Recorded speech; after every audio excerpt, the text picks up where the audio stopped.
Quando se aborda sobre emagrecimento, um dos aspectos importantes é entender o controle do apetite, que é feito por uma área no sistema nervoso central, que é o hipotálamo. Então o hipotálamo é o centro de controle do apetite. Ele tem outras funções importantes também, mas nós vamos discutir essa função. Então, como que acontece a fome? É importante que tenhamos fome para que possamos buscar o alimento e tenhamos energia, ou seja, ATP, para manter as funções do organismo. Então, neurônios que estão associados à fome são neurônios orexígenos, que liberam neurotransmissores, que é o neuropeptídeo Y e o gene AGOT. E aí você tem aumento da fome.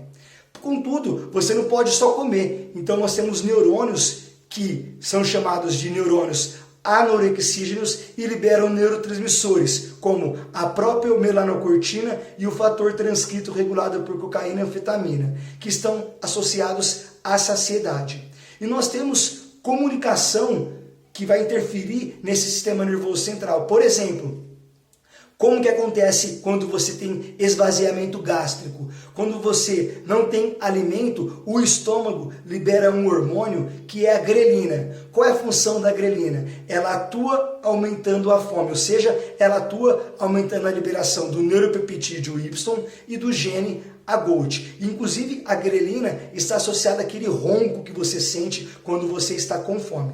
Contudo, como eu falei, não é importante que não se tenha fome o tempo todo. Claro, porque senão nós nos tornaremos obesos. Então, nós temos também outros polipeptídeos, hormônios que são liberados, que estão associados à saciedade. Por exemplo, nós temos o polipeptídeo pancreático, nós temos o GLP-1, nós temos o polipeptídeo YY, que está associado ao aumento da saciedade. Além disso, o próprio tecido adiposo libera hormônios que vão interferir e vão trazer a saciedade, como a leptina.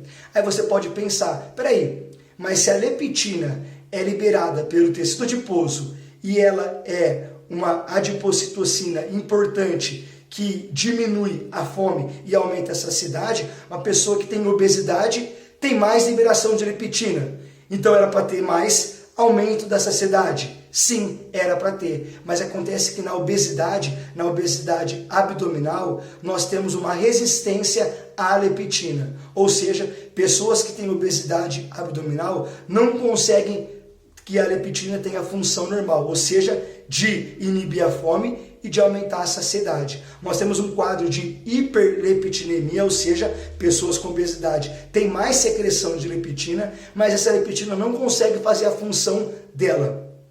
Um dos mecanismos, um dos motivos é que, conforme há aumento da secreção de leptina, há redução dos receptores de leptina no sistema nervoso central. Um mecanismo que a gente chama de down regulation de receptores de leptina, justamente porque tem mais leptina sendo secretada.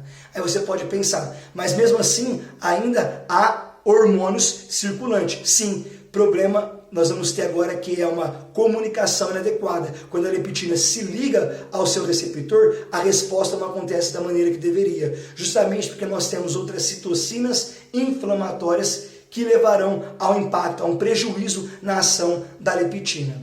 Além disso, o GLP-1, que é liberado pelas células L do duodeno, lá no intestino, ele também vai estar em prejuízo em pessoas com obesidade. O GLP-1 tem uma função importante também.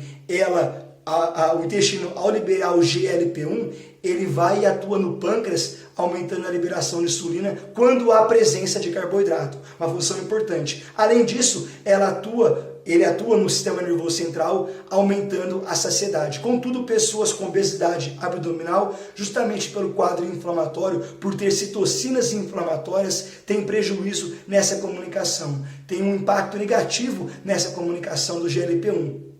Inclusive, o GLP-1 é um dos hormônios que está associados ao diabetes. Na verdade, diabéticos também têm menos GLP-1. Inclusive, nós temos remédios antidiabéticos orais que vão atuar, seja inibindo a enzima que quebra o GLP-1, que é a DPP-4, ou seja, através de remédios como análogos ou miméticos do GLP-1, Saxenda, por exemplo, Victoza, que vão aumentar, que vão atuar mimetizando o efeito do GLP-1, justamente trazendo saciedade e fazendo o pâncreas liberar a insulina quando há necessidade, quando há presença de carboidrato. Isso tudo são aspectos importantes que precisamos entender para que possamos discutir sobre a obesidade. Inclusive o processo de digestão, que é um aspecto importante com que a gente possa adentrar nesse universo e entender como que a alimentação, como que a nutrição pode interferir. Por exemplo,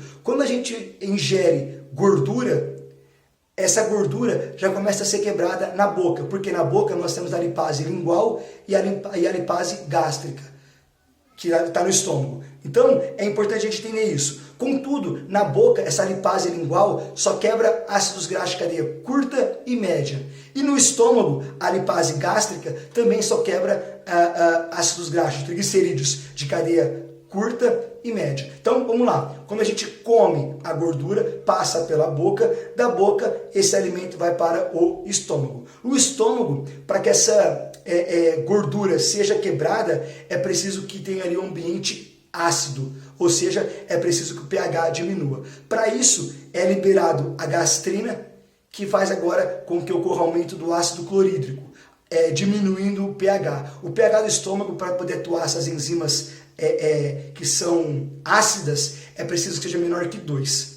Tá, beleza. Mas lembra que na boca e no estômago, os triglicerídeos advindos da alimentação, que são quebrados ali, são apenas triglicerídeos de cadeia curta e média, que não são os principais da nossa alimentação, porque o principal da nossa alimentação é o palmitato, que é um triglicerídeo, que é um ácido graxo de cadeia longa. Tá, então onde que é o principal local de quebra da gordura? No intestino, no duodeno. Então, quando esse quimo sai do estômago, esse bolo alimentar sai do estômago com ambiente ácido, porque ele foi liberado ácido clorídrico, ele chega no estômago. Contudo, a principal enzima que quebra a gordura no intestino é a colipase pancreática, mas ela só atua em um ambiente básico. Então o que precisa acontecer? Quando esse bolo alimentar chega no intestino, o que acontece? As células, nós temos ali o sistema entérico, sistema nervoso entérico. As células neuroendócrinas ali do intestino, que a gente chama de sistema entérico, percebe essa acidez e faz agora a liberação da secretina.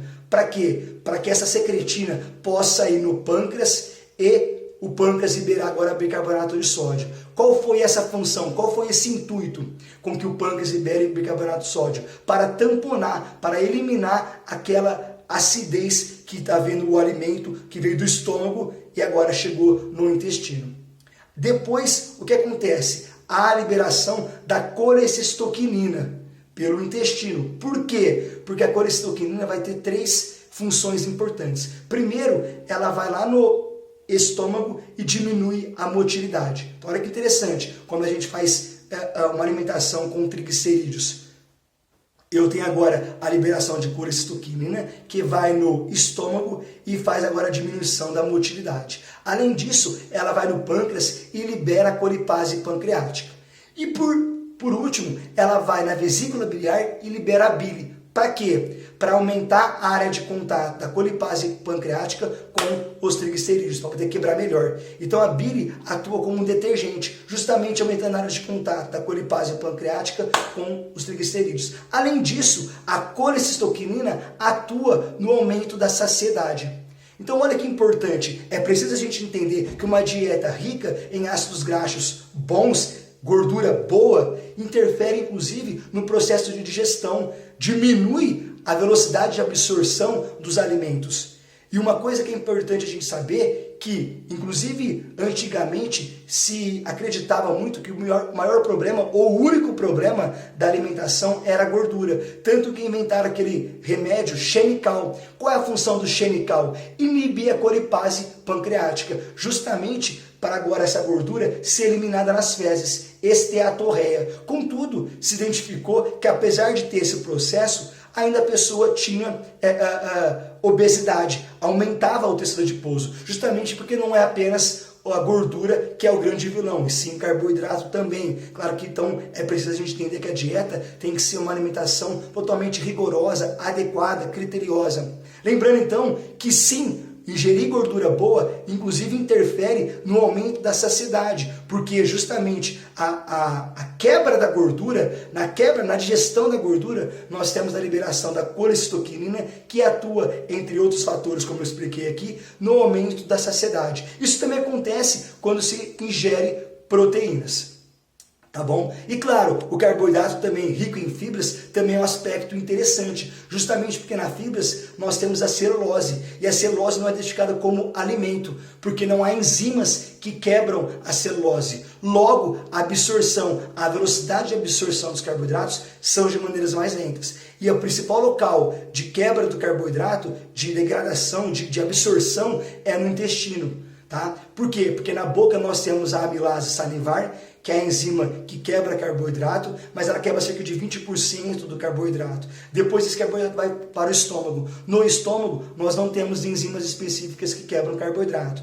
Do estômago vai para o intestino, e lá nós temos enzimas específicas. A maltase, que quebra a maltose, a lactase, que quebra a lactose, a sacarase, que quebra a sacarose. Então é importante a gente entender esse aspecto, para que a gente não pense que basta apenas ingerir menos e gastar mais que essa pessoa vai emagrecer. É um processo muito mais complexo que a gente precisa entender. Por exemplo, como eu discuti nesse vídeo, a questão da saciedade, a questão da fome, que isso vai estar interferido, ou seja, isso vai estar prejudicado nas pessoas com obesidade abdominal. Então, seu aluno obeso, seu paciente obeso pode ter mais fome do que ter saciedade. E além disso, você entendendo o processo de digestão dos alimentos, como que acontece, o mecanismo hormonal pode interferir para que você, principalmente, claro, você nutricionista, possa prescrever uma alimentação totalmente adequada, individualizada para o seu paciente e, consequentemente, transformar, ajudar ele nesse processo de emagrecimento que vai ser tão importante para que ele tenha uma vida melhor, tá bom? Espero que esse vídeo tenha ajudado, tenha contribuído com vocês. Se você já segue a gente no nosso canal, peço que você continue seguindo, continue acompanhando e ponha sugestões de temas, tá bom? Se você já acompanha, clique no sininho para que você possa sempre receber comunicado de vídeos novos publicados aqui, tá bom? Um grande abraço e até a próxima!